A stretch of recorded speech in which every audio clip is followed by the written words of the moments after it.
అండి అందరికి ఈరోజు మా ఇంట్లో మష్రూమ్ రైస్ చేస్తున్నానండి.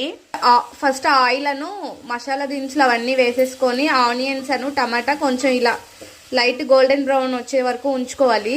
తర్వాత మష్రూమ్ యాడ్ చేసేయాలి. మష్రూమ్ మొత్తం నీట్గా కలుపుకోవాలండి కలిసే వరకు. ఇందులో నుండి వాటర్ వస్తాయి. మష్రూమ్ బాగా వాటర్ రిలీజ్ చేస్తుంది. అవన్నీ మనకి కొంచెం డ్రై అయిపోయే వరకు వేయించుకోవాలన్నమాట. ఆ వాటర్ అంతా ఎవాపరేట్ అయ్యే వరకు.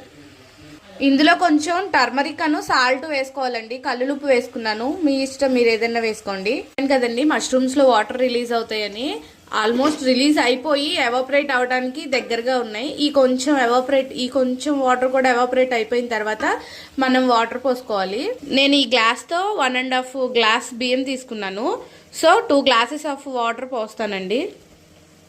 2 గ్లాసెస్ ఎందుకు పోస్తానండి, ఆల్రెడీ నేను బియ్యం నానబెట్టి 1 అవర్ అవుతుందండి. సో 2 గ్లాసెస్ ఆఫ్ వాటర్ సరిపోతాయి.